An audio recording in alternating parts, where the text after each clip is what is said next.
Anything interesting about the Dutch humor? Ah, well, the publicity is a riot. I think that they bring their humor to the advertising on television, and it is. I think that's just how their point of view here is to sell through humor. It's wonderful. It's really, even if I don't get all the voiceover, they're so visual, and the acting is so fun, and the characters are always well chosen, and it's so zany that I'm laughing. So it's almost kitsch, their humor. Yeah. Yeah. Can you find everything you need? Well, no, and some of the things that I need, if I do find them, are so expensive I don't buy them here. I wait till I go to New York or.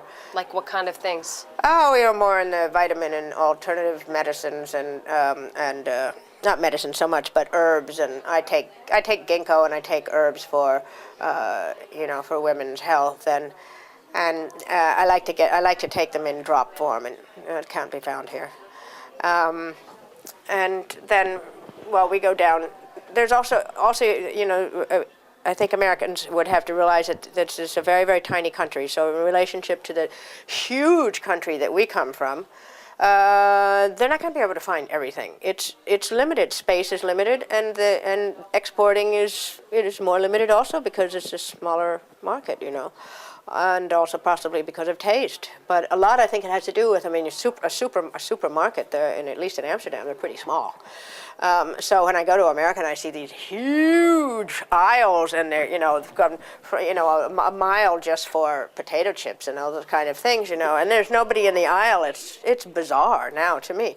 But here it's a very intense experience, especially on where the Albert Heijn supermarket that I go to on the Haarlemmerstraat is, it's a very intense, crowded experience. And so explain intense, because that could be interpreted in a different. What makes it intense? Well, in terms of space. Examples,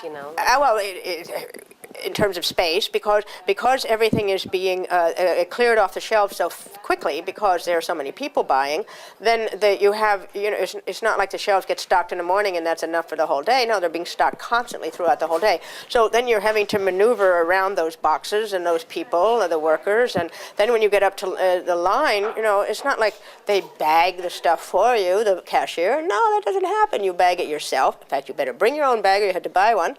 And then as soon as you are done paying, there's a little bar that goes like that, and then the next person's stuff is going. And so you better get your stuff out and packed up and everything before the third person is coming. It takes some getting used to, because it's really quite speedy. But otherwise, the queues would be down the aisle. So this way they're not. People just keep moving through. Yeah, keep moving. Yeah. That's great. It's a nice example. Yeah. Right. Because people who've never been here would have no idea. Yeah, exactly, right. Yeah. If you think you just stand there with your arms hanging by your side when you go to the supermarket in line, no. Yeah. Oh, well, I guess I didn't know about Queen's Day, which is very fun, especially the first one that you ever have, I think. I think it's unique to the Netherlands in that this combination of carnival and flea market countrywide, just about. And so if you wake up on the morning of Queen's Day and you walk out of your house, what do you encounter? Depending upon where you live, but a lot of people on the street where you see it ahead of time, because people put masking tape and mark off their section of the sidewalk where they're going to put their stuff. And so, when you walk out the street, there's all the stuff, and it's just everywhere, depending, in certain neighborhoods more. And you go around and try to drive bargains. People are just selling their own stuff everywhere throughout the town, or throughout the country, I guess. I've never really gone outside of Amsterdam, but and it's very fun. And then children are performing, and other people are performing. And I remember my first.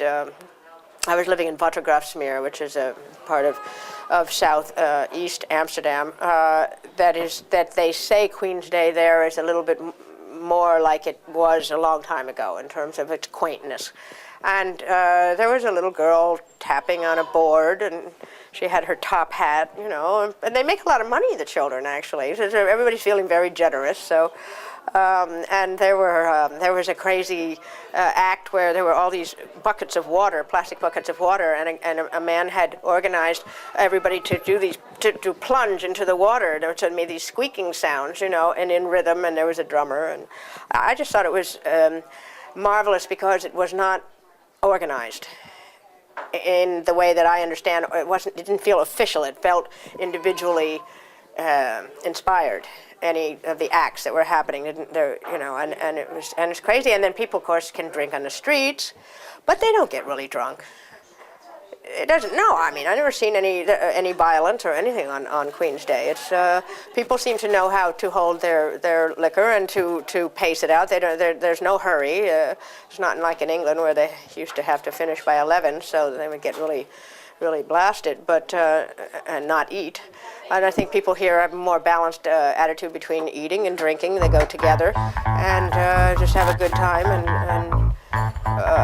do dancing and making music. That's